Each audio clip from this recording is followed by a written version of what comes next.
Yo, yo, yo, yo, what it do? It's your boy Professor Sense. I hope everything's good on your end. I'm feeling great, man. I got a lot of energy. I got a good vibe going on this week. I have to assume, and I hate being one of those folks that get into like diet shit, but I have to assume it might be partially due to this diet I'm trying out with my wife. We're doing this Whole 30 thing where you essentially get rid of like all tasty, delicious things that you eat, like no sugar, no carbs. It's all like paleo goodness. And I gotta admit, man, like the first couple of days I was a hangry asshole, but after that I've been really excited to get up in the morning and really productive, and I'm getting a ton done. So I feel good about it. It has been a busy week, a lot to announce. First things first, I'm really excited to announce that I am now working with DJBooth.net. I'm contributing to their pro audio blog. If you follow their blog, please do so if you don't already. Follow their blog. You might have seen in the pro audio section, my first article premiered this week. If you haven't, go check out their blog now. I'm talking about the future landscape of the Ableton Push and some things that I'd like to see in the Ableton Push. But I'm really excited about contributing to their pro audio section going forward. If there's things that you want to hear discussed, definitely let me know. Something else that I'm also super excited about, I just launched my next endeavor, my next business, my next website. I've been mixing and editing vocals for a good 10 plus years now, editing podcasts, editing MCs, and I feel super confident in my ability to give people the best sounding vocal edits for their voice. So with all of that training and all of that experience in mind, I've decided to launch vocalmixes.com. And this is a website geared towards fellow podcasters, MCs, videographers, folks that are looking for vocal recordings to get cleaned up. I know how hard it is to get yourself to a studio regularly, especially if you have deadlines, especially if you try to put out a podcast every week. I definitely know that struggle. So a lot of us are just recording in their homes. And I wanted to offer my services because that's the lane that I come from. I worked with rappers that couldn't go into the studio, vocalists that couldn't go into the studio, shows that couldn't go into big studios. And I'd often get vocals that were done in untreated rooms, and we fixed them up. You get them cleaned up to a point where people can be proud about what they're releasing, even if they just recorded it in their living room. So head to vocalmixes.com if you need assistance with getting your podcast audio up to snub, your voiceover audio up to snub. Videographers, again, that audio side of things is really important for keeping people glued to your YouTube channel. So we have really reasonable rates.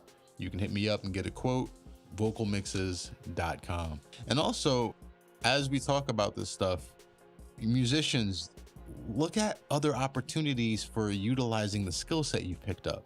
When you look at these two things, DJBooth.net is the culmination of me writing, and I've been writing as an artist because I've kept the blog as an artist. I've done social media as an artist. Vocalmixes.com is something that I can confidently do because I have years of mixing my friends and editing my friends and trying to make songs happen. So these are skills that I picked up in trying to be an artist myself. I just started things as wanting to rap, but I ended up picking up these auxiliary skills that can be used elsewhere. And I know you have too. If you make music, if you produce, if you DJ, if you're a vocalist, a songwriter, all the other things that you've probably had to do for your career have given you a skill set that you can use to make some money on the side. DJs tend to be great event organizers, right? If you've thrown parties and know how to promote and know how to get people in the door, you tend to be able to do it for other people, especially when you don't have to worry about DJing all night. Artists tend to be really good social media managers nowadays if they are doing that well for themselves. And again, I started vocalmixes.com because I was editing and mixing vocals as an engineer and as an artist and as a songwriter. So what skill sets have you stumbled upon, in your career, and how can you use those to start to open up other doors and other opportunities for you to make money and you to network? Really start thinking about that. I think it's super important. So enough about me. We're going to move on to the lab report, and I'm only going to focus on one thing this week, and that's native instruments. Holy crap, they went ham this week. It was like, if you go a couple of episodes back, we were talking about things being quiet on the native instruments landscape, and it's like they heard us and just announced everything at once. They have announced 9 new products overall. There's updates to Traktor, to Massive, to Contact. There's a new Machine Micro. They've updated their keyboard line. There's a ton of coverage on all of this stuff online, so I'm not going to go through all of it. I really wanted to focus on Traktor.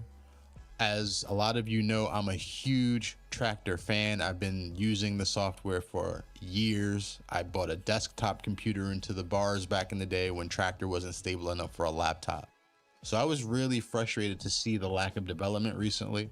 If you go back a couple episodes and check out our IGTV, I'm using Serato, and I was really surprised to have Serato in my household. So I'm excited to see that Traktor is now moving in the right direction, and Native is now moving in the right direction and developing for Traktor again. And I wanted to put the focus there. We're not going to talk too much about the specs, but there's a couple of cool things that I saw related to the hardware that I really wanted to talk about. So let's dig into that. The first thing that I think is great, they redesigned this new Elastic 3 engine for better quality audio and better quality audio time stretching when you're changing the BPM of your songs. We were just talking about in the Roland DJ 202 review, we were just talking about the sound quality of Serato being a surprise for me. I was shocked at how much better, especially when you're warping songs up and down or pitching songs up and down, how much heftier songs sounded in Serato. It kind of bugged me out, to be honest with you.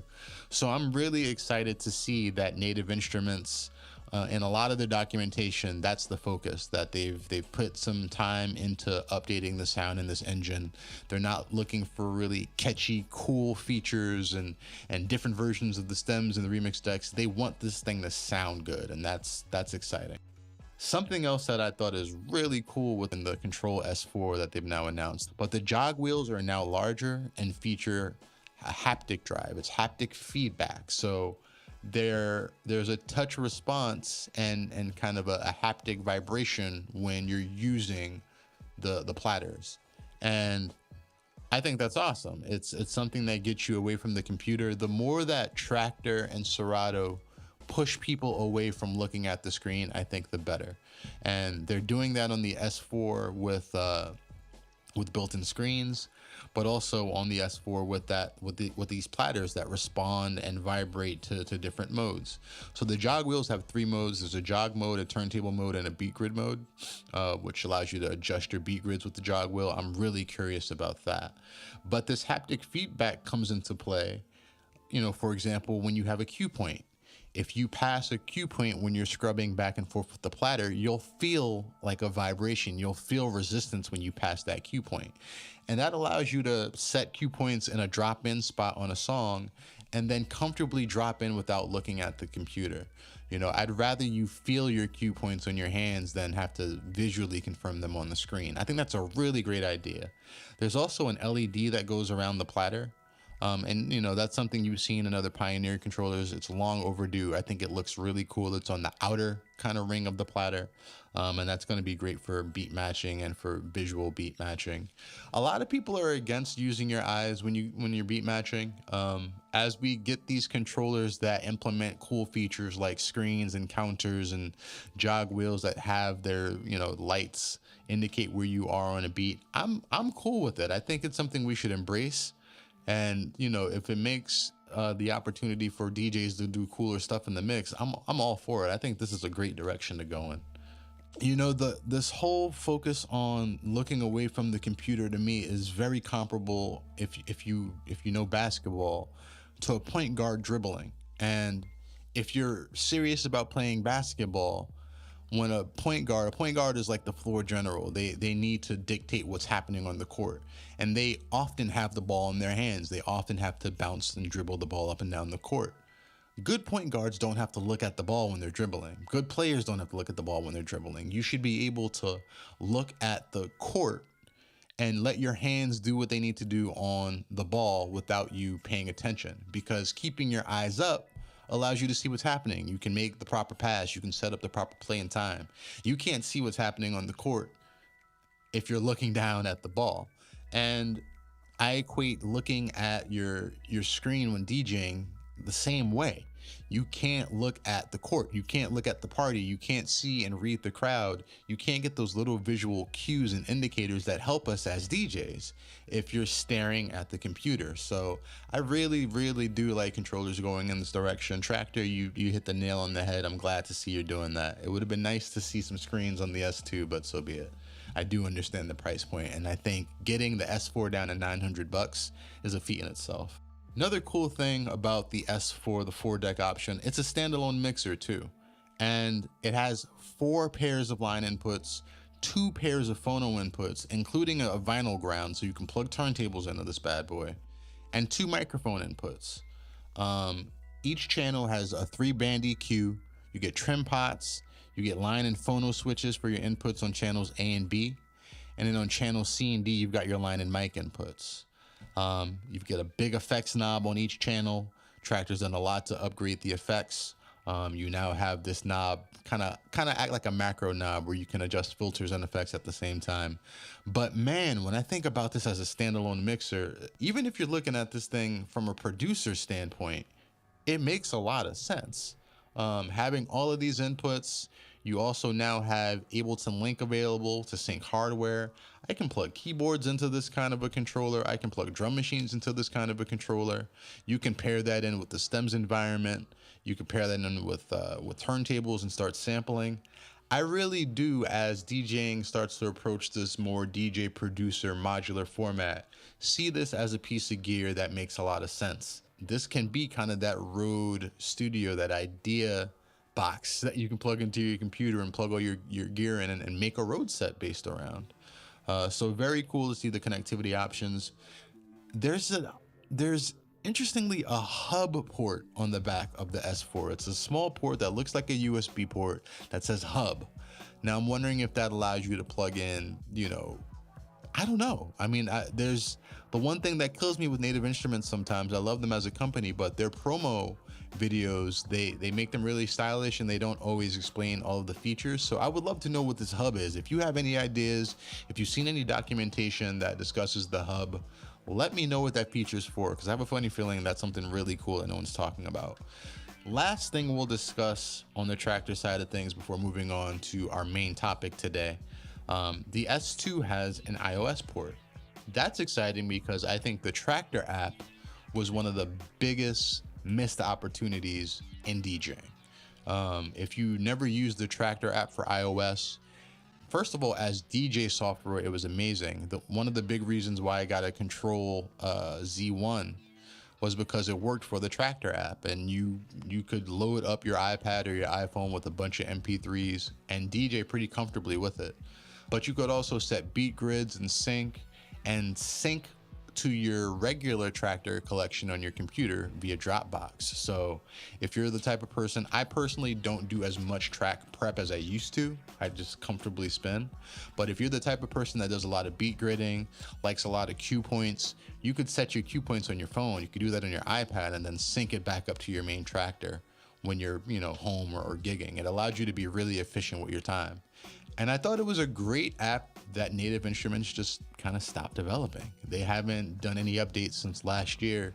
And even prior to that, it had been a while before they'd done anything substantial. They got rid of the sync feature, which was the biggest feature and the biggest benefit to me. So I was really peeved to see it go. I'm super excited to see this iOS port on the S2 because I would assume it means we're going to see development pour back into the app. So yeah, Native Instruments, man, I'm proud of you guys doing a lot. They just had a huge investment financially. So I was wondering what was going to happen with that cash, and they've clearly put it into a lot of really neat products. We might do some more conversation about their other lines of products down the line, but I really wanted to dive into the DJ side of things because that's where my heart is. I'm so glad to see that get a kickstart because it needed it. So I lied. I said we were going to go into our main topic next, but there's one thing I want to talk about before we do. Our main topic is going to be going over my vocal chain and how to get vocal sounding the way that I do. But before we go there, I had a moment earlier, and it put me down this chain of thought about visual producing. So I was listening to a Just Blaze playlist, and a song he did. Just Blaze is a hip hop producer, in case you're not a hip hop listener, and he did a song with Ghostface Killer called "The Champ." And the Champ, it's Ghost being Ghost, but the beat, in addition to being a dope ass Just Blaze beat, has all these sound effects that are like kind of like Muhammad Ali boxing theme. Like the whole song is him being like the champ returning. He's the baddest ever.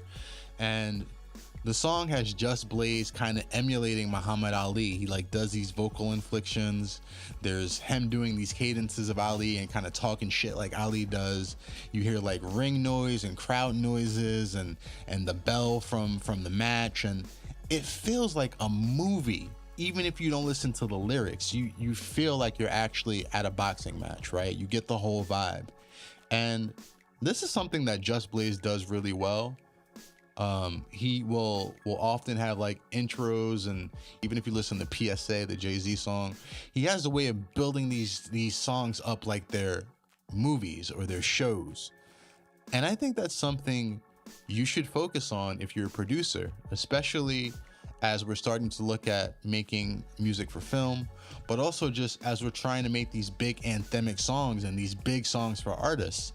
If you can introduce visual producing to your process and producing with a vibe to your process, I think it'll change the way you produce. And let me explain this a little bit better. Blaze sets a scene that you can visualize in this song.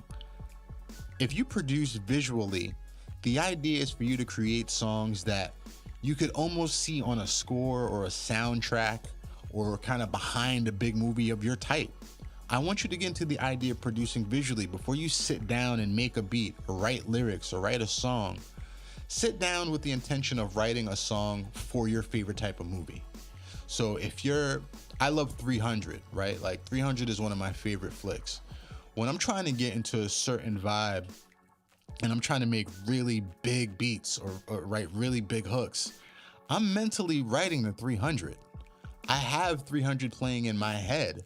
I might even have 300 playing on loop on a second monitor on mute. But just having that kind of visual and mental map of where I want the music to fit, it dictates the sound design choices, it dictates the rhythm, it dictates how I write, it dictates the arrangement. And so often we just jump straight into making a beat and kind of go from there, and there's nothing wrong with that. But you'll find a completely different way of doing your music and making your music if you're trying to make a movie. Khaled talks about that all the time. We're trying to make a movie. We're trying to make something big, right? Why not literally do that? Try to make music for a movie. Try to make, something for that epic horror movie that you would want to see, or that really visual sci-fi movie that you would love to see. I'm a big fan of, like I mentioned, watching things while I make beats. I might watch ECW footage or old Mike Tyson footage just because the visual reminder gets me in a more aggressive tone, and then I can make some kind of bulky, gritty beats for some of the rappers that I work with. If I'm trying to get into more of an instrumental vibe or a more ethereal vibe, I might have a sci-fi flick on, or something that's really visually stimulating. There's something about the interplay between the visual and the audible that if you take a conscious effort to include in your music making process, it'll take you somewhere different. One of my favorite Jay-Z, I'm a big Jay-Z fan. One of my favorite Jay-Z albums is American Gangster. It may not even necessarily be his sharpest lyrically, but because he was, if you don't know the story of American Gangster, he loosely wrote it around the Denzel Washington movie of the same name. And it talks about, the old school 70s gangster vibe, and has that kind of aesthetic. Because he had a frame of reference, a visual frame of reference in mind, all the songs have a cohesion. They sound like they're kind of from the same place. And my least favorite Jay-Z albums sound really scattered and disjointed. I feel like he didn't necessarily take that same approach. But whenever he's trying to make a movie, whenever he works with Pharrell and does songs like Allure, where the frame of reference is Carlito's Way, these songs, these vibes do something different. And I think that's true for everybody. So include visual media in your process. Take some time to get a flick in if you haven't seen a movie in a while. And then when you're done with it, sit down and see how you would score it. I think it'll bring you to somewhere really, really cool as an artist. All right. So now let's get into the big topic at hand this week. As I mentioned before, I launched vocalmixes.com. I'm really excited about it. Again, if you're a podcaster, videographer, audiobook folks, hit me up. I'd love to work on tweaking your vocals. And I did this because I've been working on vocal chains and working with the human voice for years. So I wanted to stop today and kind of talk about the process, more specifically talk about my vocal chain. And I want to make it very clear. Your vocal chain will always evolve. This is a starting point. I want this to be used as a loose frame of reference just so we can talk about concepts. And I want you to know that every mix is different. This is just going to be a ballpark. You need to find your sound and your approach to mixing vocals by mixing vocals. There's no other way around it. You can listen to some things and get ideas, but getting your hands dirty is the best way to learn how to mix a vocal chain and to establish your own vocal chain, and one you're comfortable with, because there's a lot of ways to get to a sound. People will try to convince you that you have to do it this way, you have to do it in this order. That's bullshit. There's a lot of ways to get to an end result, and when you find the one that you're comfortable with, it's probably the result of you doing some practice. Stick with it and work on it and keep listening and keep growing. So with that in mind, I have a specific order that I like to use nowadays. For each of these steps, I'm going to try to give you a few examples of plugins that are comparable. A lot of them are things that are just built into their stock DAW plugins. But I will also be very transparent and talk about the third-party stuff that I use, because there's a couple of tools that I use consistently, and they're not that expensive, so that's why I feel comfy talking about them. So before we go into technique, the first tip I'll give you: coach your vocalists when possible on how to give you a good recording. If you're recording them, work on your mic technique, get that room as perfect as you can before you're mixing. You really want to record as if there's no mixing technique available. And if that means you have to call or email a client and let them know, hey, here's some advice on how you can get better audio to me, do it, because it'll make your process as a mixer or an editor a lot easier. Okay, so if you've heard me talk about mixing before, you probably know this already. I like to reduce and clean things first, and then work on dynamics and color and distortion later. And this is something that I attribute to learning under Daniel Wyatt's school of mixing. Salute to Daniel. He's one of my favorite transparent mixing engineers across genres, and this is why I like this philosophy. But find your own. Mixing engineers are annoying. They always say my way or the highway, and that's bullshit. Again, practice. But I like to reduce first and then, kind of clean things first and then go to dynamics and color later, because I want the dynamics and the color and all of those cool plugins that make things sound like I like them to sound to only be working with the clean audio. If there's noise in the audio, I don't want it hitting my pretty compressors. If there's hum and bleed and all kinds of things that I don't think sound good in the room, if there's resonance, I don't want that interfering with how the compressor works, because ultimately I want that gone anyway. So why have it interfere with how my dynamics work? Why have it interfere with how my distortion works? Unless it's a sound in the room that I like, unless there's a noise or a vibe there that makes sense for the recording, and sometimes that happens, I try to reduce, clean, do all of the utility work first, and then distort later. But play with things, see how you like it. That's just my train of thought.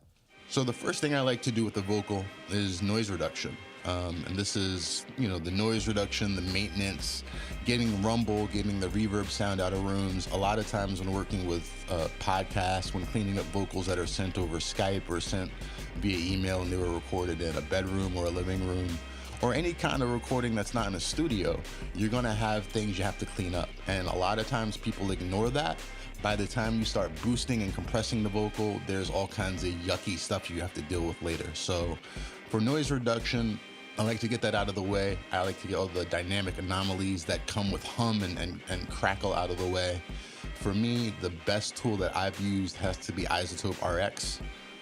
It's a tool that was made for fixing problems with audio. The additional tools added in RX6 are really vocal friendly, and RX7 is dropping any day now, so I'm curious to see what they add. But that's definitely my favorite tool when it comes down to cleaning things up. Also, I'm a fan of the Waves X Hum, the X Click, the X Crackle, etc., as I like to say. They do a really good job with cleanup tools too. So the first thing that I love to do with the vocal, get it clean. So when we start to do more stuff, again, we're working with just the sound that we want. I'm minimizing that signal to noise ratio. The next thing that I like to do, and it's comparable, is reductive EQ and filtering. So this is when you have a high pass on the vocal to get rid of all that low rumble. And this is where you use reductive EQ to get rid of bad frequencies and bad resonance in the vocal. Especially in untreated rooms, you're gonna have something that's resonant. So in this stage, I'm just trying to clean stuff up.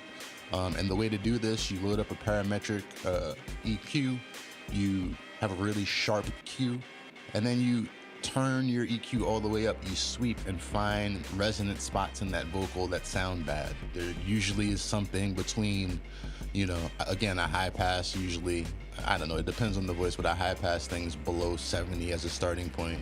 There's usually something between 100 and 300 I have to deal with. There's usually something between 500 and 1,000 that I have to deal with. There's always at least 2 or 3 resonant spots depending on the room. And it's different with every voice. Don't listen to any engineer that says it's always this, it's always that. It's different every single recording. But there's always at least 2 or 3 resonant spots that I have to get rid of with an EQ. For this process, I think you want to use a transparent EQ that's really flexible. Again, you want a parametric. And oddly enough, for transparency, this is where stock EQs come in really handy. The one in Live, the one in Logic, the one in Pro Tools, they're all really, really flexible, but also really transparent. They get rid of what you want them to get rid of, and that's it. And that's important when you're reducing. I'm not trying to add any additional color. I'm just trying to get rid of yucky stuff that we don't want in this vocal anymore. Additional EQs that I like for this kind of job, if the stock ones aren't working for me, FabFilter Pro Q is great. The Waves Renaissance EQ is less transparent. It does have a tone to it, but sometimes when I'm removing certain resonance in the voice, it works well too. So the next thing that I like to do, it's the final reductive thing before we start to get into more fun elements. That's de-essing, and that's where you get rid of the S sounds and the really sibilant sounds in a vocal. Usually I use a dedicated de-esser. My favorite nowadays is the Waves de-esser, but I also like the Eosis de-esser that comes with the Slate Digital bundle. You can also use any kind of multi-band compressor. Basically, you find that EQ that has your S sound, you use a parametric EQ, find the S's, it's usually around 5,000 or so, start there and sweep. And then you set up a multi-band compressor to reduce the sound of that S tone whenever it hits. And this is a way to keep, ear fatigue from creeping in. You don't want a harsh S sound over time, especially if somebody's giving you podcast vocals, movie vocals, or anything that has voiceover, and someone has to listen to just voice for a long period of time. That's the first thing that'll kill your ears and kind of annoy your listener without them knowing why. It's that aggressive S sound. So I try to get de-essing done early in the mix. Some people tend to do it later, but again, this goes back to my overall approach. I like to clean first and then refine and color later. I don't want these harsh S sounds to trick my compressor. I don't want these harsh S sounds to be in the mix when I'm trying to get more air out of the EQ later. Something that I really want you to start doing if you're EQing anything, not just vocals, but start thinking about these parts as they come into play in the overall picture. Yeah, I could do things aggressively now, but I have things that I have to do later. So how does what I'm doing now affect what happens later? So yeah, de-essing is usually in my chain at this point. The next thing that I like to do, and this is somewhat optional, it depends on the vocal. I've been doing it a lot more, but it's really helpful for vocals that are wild and have a lot of volume variation. Podcasts, again, are pretty big for this, but that's the Waves Vocal Rider. Essentially, it is a way for me to not have to rely on compression so much to level the vocal, and I think that's important. I like to use compressors to color. I like to use compressors to shape the individual words and tones more than the overall levels. And I like to kind of treat dynamics over a few stages instead of trying to have it all taken care of in one compressor. So the Vocal Rider helps with that. It's really quick to set up. It takes 10 seconds to get this thing where you want it. And it allows the vocal to be really tame before you hit the compression stages. So I'm a real big fan of it. If you don't have it, you technically could automate your vocal ahead of time, but that's going to take a lot longer. The next step is also somewhat optional. I use it a lot more lately, though, just to get a warmth on vocals, and that's tape simulation. There's a lot to choose from. A lot of DAWs have stock tape simulation you can use a dry wet on. But this is a stage that I use to add some glue, some color, to kind of get vocals a little bit less digital sounding. But I especially use tape simulation when I'm dealing with multiple voices if they weren't recorded in the same room. If you have, Google Hangout audio or podcast audio where hosts are in different cities, if you run them through the same reduction, and then more importantly, you give them the same tape simulation, they kind of get the same color. It's a bit of a glue that makes it appear like they're in the same room a bit more. So I depend on tape simulations that have a bit bigger of a footprint. The Slate virtual tape machine is usually my favorite to go to, but I think the Waves J37 also has a lot of color to it, so that's a good one as well. Overall, though, there's a lot of tape simulators, there's a lot of saturation options. Just look for something that has a warmth and a sheen that can kind of universalize vocals if you're dealing with multiple vocalists. And if you're just dealing with one, just find a warm one. It just adds a tone and a texture to the voice that's really nice when you're mixing later. So like I mentioned before, everybody has their own way of doing things. The next step that I do is a little more unique to me. So give it a shot. If you like it, great. Let me know. If you don't. But this is where I try to focus on, EQ, compression, and saturation for color. And this is now where I introduce a channel strip. A lot of folks would have introduced a strip earlier in the chain, but I wait until here. And I focus my channel strip strictly on coloring things unless I run into problems. Now this is where I get to play. And I like the channel strip approach because for coloring and for finding those good frequencies to push on an EQ, for setting your compressor, for the real auditory things that you want to do in mixing, I think it's good to work quickly, and I think it's good to work comfortably, and channel strips usually offer the best flexibility for that kind of thing. I've been a huge fan of the Slate Digital collection for this. Neutron is really great for this. Even something like a deep SSL channel strip is great for this. But the point is having EQ, compressor, saturation, all of these things set up and ready to go and use quickly at this stage allows you to color that vocal and start to work on getting a vibe, getting a tone that's unique to you as a mixer or unique to you as a show. And that's really important. So make it fun. Channel strips are great for that. That's just my personal opinion. My strip, at the very least, when I'm getting a bare bones setup up, has 4 pieces. And that's some kind of console emulation, usually a preamp for some color, some colorful EQ, and then a really aggressive compressor to finish things up. And I follow the keep it simple, stupid, the KISS philosophy. Some sounds need more distorted vocals, some genres of music need more distorted vocals, so I may be adding things on later. But 90% of my vocal chains have these pieces in the channel strip. So let's start with the console emulation. 9 times out of 10, I use the Slate VCC. That's their virtual channel console emulation on every vocal. It just emulates a hardware console, so you can find a ton of equivalents. But the point is to get some kind of hardware sound, whether it's the SSL, the API, or any kind of equivalent hardware tone, and push it and drive it and get some harmonics back into this vocal. We've done a lot of reductive work, so now we're trying to add some of the warmth back to the vocal that'll round out that reductive work that we did. Once you're done with some type of warmth, some type of console emulation or console saturation, I often find that a preamp will push the vocal forward a little bit. And in this case, I've also been using the Slate Digital pre's, but I also do like the Arturia preamps as well. You have preamps built into your DAW, try those out first. I don't recommend buying things until you need them.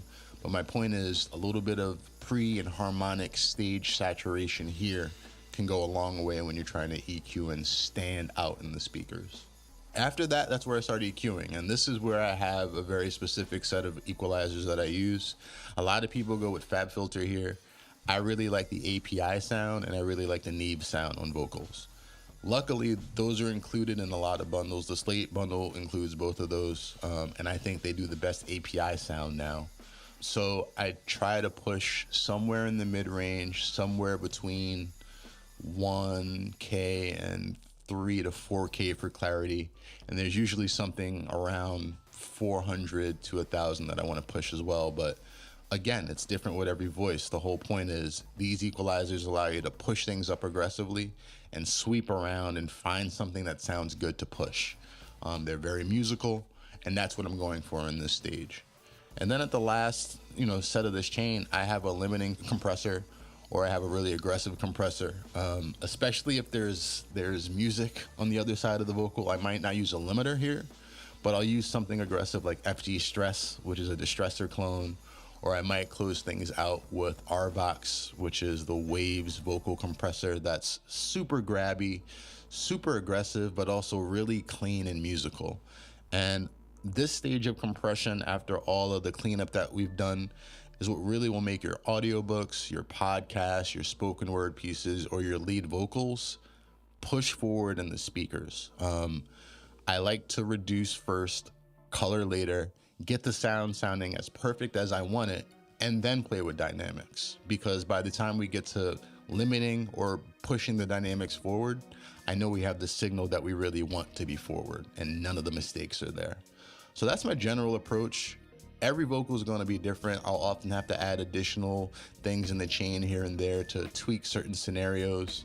There might be certain phrases or passes that I run through an effect and only run it through that effect. Vocals are very, very tricky like that. The important thing is to A, get a good recording, B, practice a lot and get a lot of experience with working with vocals, C, find a chain that you're comfortable with, and then D, reproduce that chain and tweak it as you go. And I think you'll find that your workflow will speed up and you'll get to better vocal recordings and vocal mixes quicker. So if this kind of super nerdy vocal mixing stuff is fun to you, as it is to me, I don't know why I love this stuff so much, but I really do. If you have questions, anything needs clarity, you can always hit me up. Don't hesitate to reach out, labsciencepodcast@gmail.com. And if you're working on your own podcast, your own audiobook, you need your vocals cleaned up for something and you need it done in a hurry at a reasonable rate, hit me up at vocalmixes.com. The link will be in the show notes. And also let me know you came from the podcast. I have discounts available for folks that are subscribers to the podcast looking to get their vocals clean, because you guys have been rocking with me for a long time and I truly, truly appreciate it. Till next week, peace. Professor Sense. One love.